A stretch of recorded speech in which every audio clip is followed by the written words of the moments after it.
Hello बच्चों, आज हम आपको सुपर ट्रिक बताएंगे हाइब्रिडाइजेशन कैलकुलेट करने की।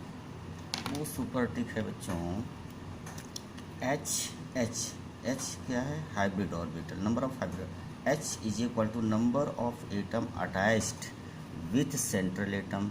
जो सेंट्रल एटम होते हैं उससे कितने atom attach, plus lone pair electron at centre atom, central पर।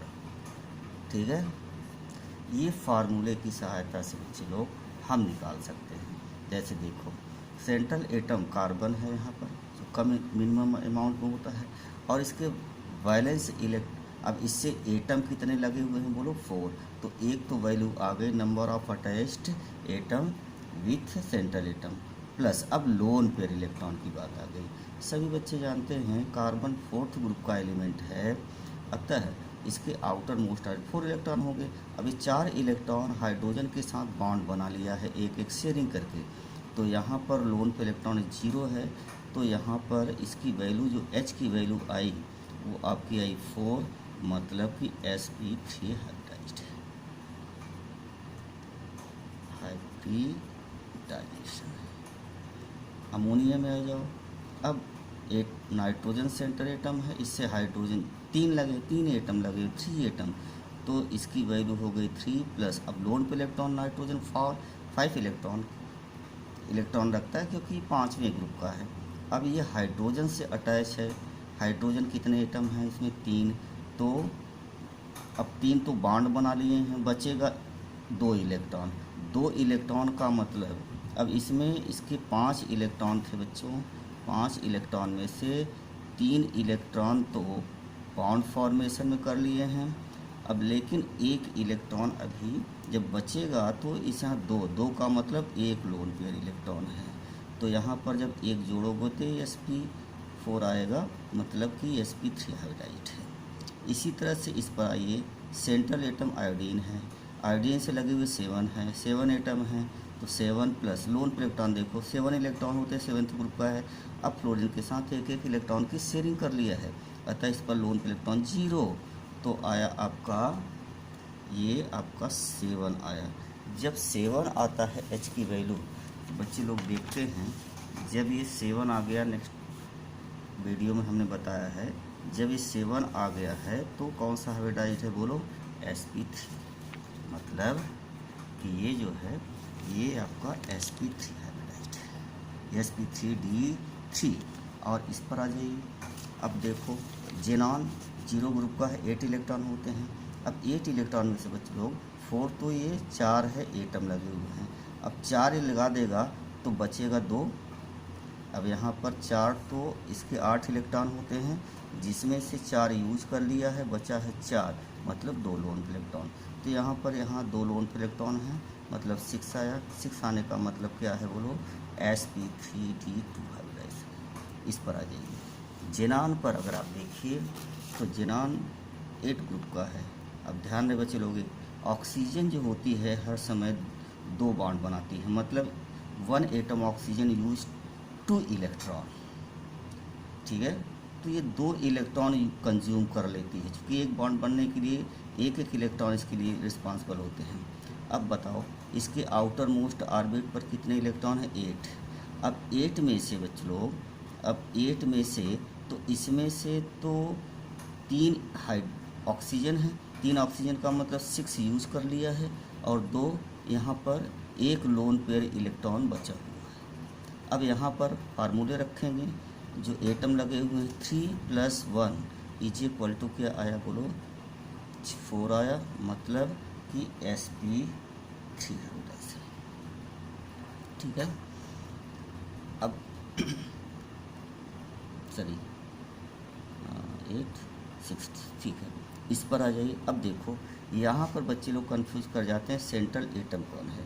सेंट्रल एटम यहाँ पर ऑक्सीजन नहीं होगी। हमने आपको बताया होगा कि जब 2 इक्वल हो जाते हैं तो जिसकी इलेक्ट्रोनेगेटिविटी कम होती है वो सेंट्रल एटम होता है। Oxygen that is second highest electronegative element.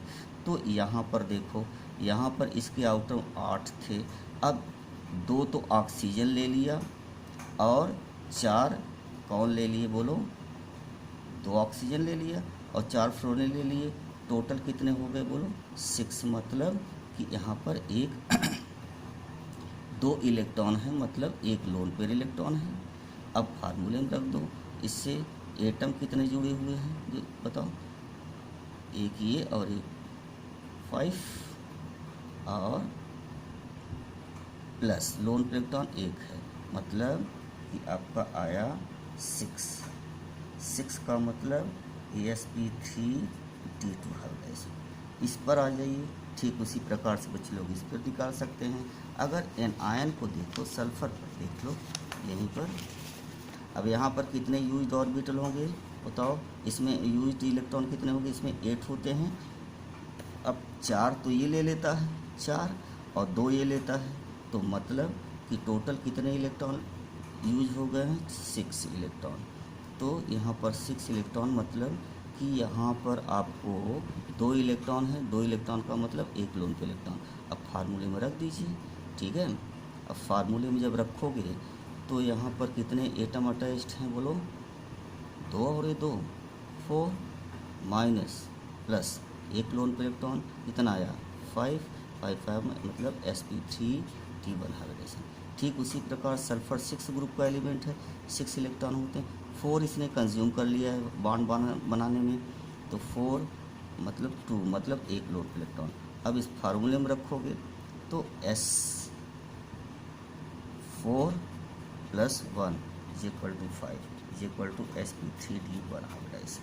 ठीक उसी प्रकार से इस पर अगर देखें एनायन पर, तो सल्फर तो 6 इलेक्ट्रॉन रखता है बच्चे लोग, लेकिन 2 इलेक्ट्रॉन यूज कहीं से निकाल दिया है जब ये, तो यहाँ पर 2 इलेक्ट्रॉन निकाल दिया तो 4 इलेक्ट्रॉन बचे।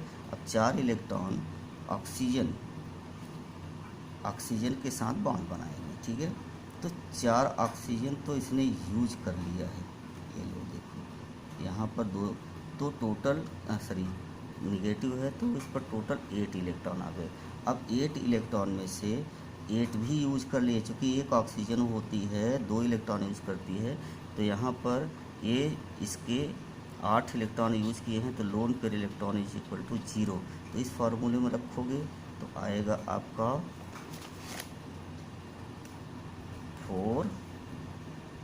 4 एटम है प्लस लोन पेयर इलेक्ट्रॉन = आपका आया 4 मतलब sp3 हाइब्रिडाइजेशन। ठीक उसी प्रकार से इसमें भी आप निकाल सकते हैं। एक और ट्रिक है बच्चे लोग कार्बनिक कंपाउंड में निकालने का। कार्बनिक कंपाउंड बहुत ईजी होता है, ठीक है। कार्बनिक कंपाउंड को अगर हम निकालें तो सिंगल बॉन्ड से जुड़ा हुआ केवल सिग्मा बॉन्ड होता है, डबल बॉन्ड से spa, अगर ट्रिपल बॉन्ड से जुड़ा है तो ये sp हाइब्रिडाइजेशन होता है। अगर कार्बन किसी कार्बन से 0 पाई बॉन्ड होते हैं तो sp3 होता है, 1 पाई बॉन्ड होता है तो sp होता है, और 2 पाई बॉन्ड होता है तो ये sp2 है और ये sp होता है, ठीक है। अब जैसे एक स्ट्रक्चर हमने खींचा है, इधर देखिए, ये जो है सिंगल बॉन्ड से डबल बॉन्ड से फिर डबल बॉन्ड से, अब इस सर्किल में देखो पाई इलेक्ट्रॉन 0 है, इस सर्किल में देखो यहाँ पर एक पाई बॉन्ड है तो पाई बॉन्ड 1 है, इस सर्किल में देखो एक पाई बॉन्ड इधर है बच्चे लोग, एक पाई बॉन्ड इधर है, 2 पाई बॉन्ड है। अब इस सर्किल में देखो एक पाई बॉन्ड है तो यहाँ पर केवल एक ही पाई बॉन्ड है, इस कार्बन से पाई बॉन्ड की वैल्यू कितनी है 1 है। इस सर्किल देखो तो पाई बॉन्ड कितने हैं 2 हैं, ठीक है। तो यहाँ पर जब पाई बॉन्ड 0 होता है तो कार्बन sp 1 होता है तो sp2, और अगर वो 2 पाई बॉन्ड हैं तो ये क्या होगा sp, और यहाँ पर देखिए एक ही पाई बॉन्ड जुड़ा हुआ है तो sp और ये sp2। तो इस प्रकार से हम निकाल सकते हैं। थैंक यू, और अगले ट्रिक में हम आपको और मिलेंगे, तब तक के लिए धन्यवाद।